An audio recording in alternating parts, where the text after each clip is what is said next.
How you save in a video game is very important. You ever sit down and think to yourself, alright, I've got a half hour to kill. I'm gonna boot up The Witcher 3, kill some bandits, take on a new, in-depth quest, and then abruptly stop in the middle of it. Maybe some of you have. I certainly have. The Witcher 3 is a complicated game. It has an in-depth storyline with so many different characters. It has side quests that can sometimes take hours to get through. It has complex systems for you to learn between crafting, leveling up, and learning weaknesses to nearly every type of enemy. There's so much information for the player here, including in-depth background stories on every main character for you to learn about. This game isn't exactly the type for players to jump in just before work, school, or going to sleep. It requires hours of your time and commitment. It's a game that you have to be dedicated to, but that doesn't have to stop you. The Witcher 3 has something so revolutionary, so amazingly innovative, that makes it the type of game that you can jump into for a half hour. It lets you save whenever you want. See, games weren't always like they are now. You couldn't always save whenever you wanted to. Old platform games were saved based off of which level you just completed. Old adventure games had checkpoints, horror games had typewriters and ink ribbons, and RPGs had save stations.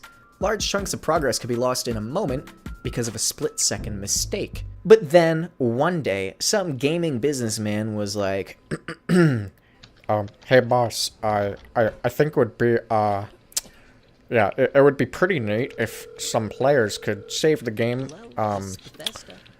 whenever they want. And then the boss was like, you're dumb. And this happened probably about 4 more times before the boss was finally like, okay, fine, we'll try it. And it ended up being the best thing ever, and now you can save whenever you want. One of my rules of gaming that I follow, even though it means nothing because I'm not a developer, is that if a game isn't going to let you save whenever you want, it better have a good reason for it. Especially with this generation of games, developers can't be arbitrarily putting lousy save systems in their games. That isn't to say that every game should let you save whenever you feel like it. Resident Evil spreads out typewriters to add tension and suspense to the gameplay, to keep players on edge for every moment. Linear first-person shooters don't allow players to save whenever they want because it's a bit unnecessary. The levels in these games can usually be completed within a few tries, and there are checkpoints usually at reasonable spots. And many platforming games now have checkpoints midway through a level should you die. But how would a developer dictate when an RPG open-world game should autosave? In a game like Skyrim, players can go around and pick butterflies for hours. I don't know who in the world would want to do that, but it's always an option. In The Witcher 3, you could do dozens of side quests before ever glancing at the main quest. So when should the game autosave? Every time you kill something? What if certain quests don't require any killing but take a while to complete? Should it save after every action you perform? If that's the case, then there's really no threat to dying and losing progress. But that's the thing, isn't it? Progress. When it comes to the platformers, shooters, and horror games, the biggest use of the saving and auto-saving is to save your progress. But how many of you have played Skyrim or The Witcher and saw something that you might be able to do but weren't entirely sure? What if I wanted to make this jump? Would this fall kill me? What if I came up across a strong enemy? How strong are they? What happens if I put a bucket on someone's head? Well, if you wanted to find out any of these answers, then all you would have to do is save your game before trying it. Being able to save whenever you want is miraculous because it lets players experiment. Sure, it can be used for save scumming, but it's also a way for players to test a game's different systems.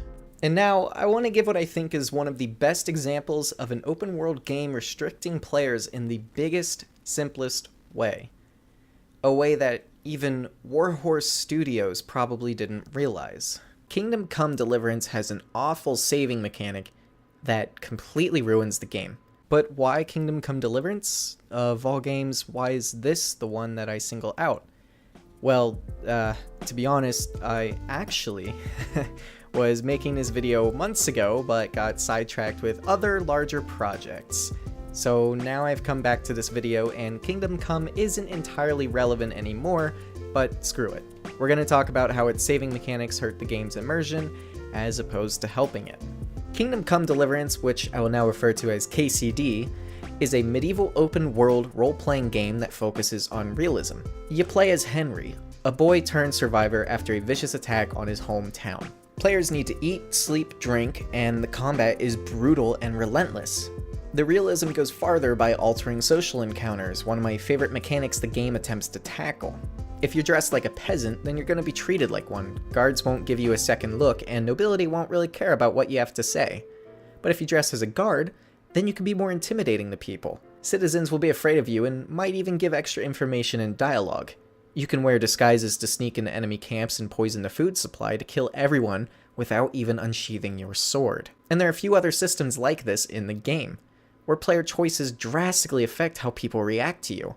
It's pretty cool and isn't something that's done a lot in most big RPG games. But here's the problem.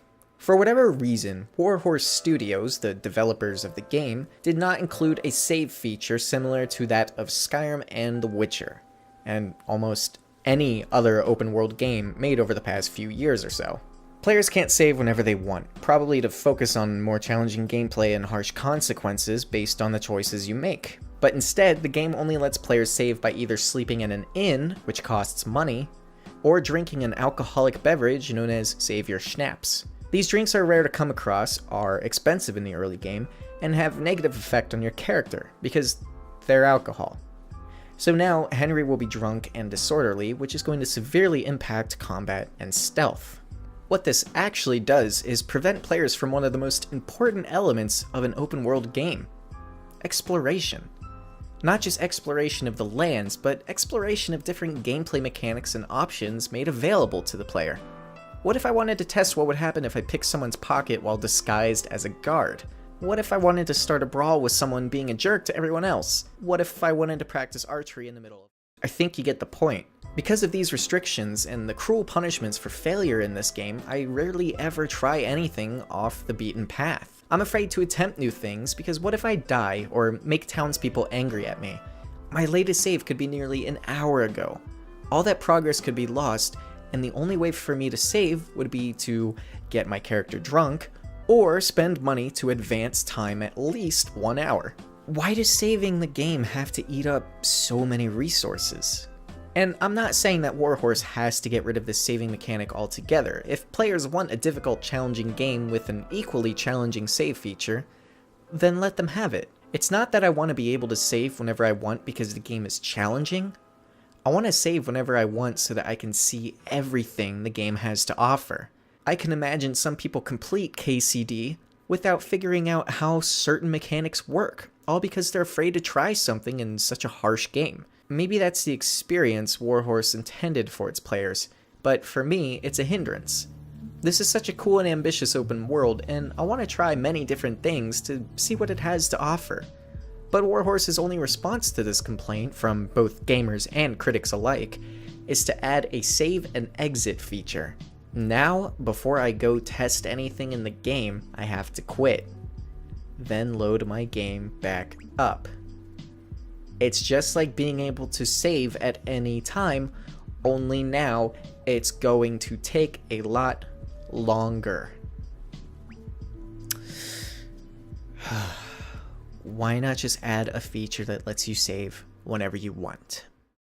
Okay, so I know that many hardcore gamers are gonna say that this is just me complaining. In fact, most people with the opposite view as me probably haven't finished the video. I know that some video games are meant to be played in a certain way. Kingdom Come wants to be realistic and difficult, so be it. But as someone who loves open worlds and really wants to experience what Kingdom Come has to offer, the save system needs to change. It goes back to what I said earlier. If a game is going to make it so that you can't save whenever you want, there needs to be a good reason. Even if you accept that Kingdom Come Deliverance crafted its save system the way it is because it's meant to be difficult, it still doesn't make sense. In what world does drinking alcohol help you from making mistakes? This video isn't meant to be taken too seriously. Exploration in open world games is a big deal to me, and I just think that KCD hasn't quite struck the right chord. Other people will definitely disagree with me and tell me how stupid I am in the comments, so you can definitely look forward to that. And in other news, there is a critique currently in the works for Jurassic World Evolution. If you follow me on Twitter, then you've probably seen me post about it. Really looking forward to finishing that video sometime within the next 27 months. With all that being said, thanks for watching. I hope you guys enjoyed the video, and I will see you in the next one.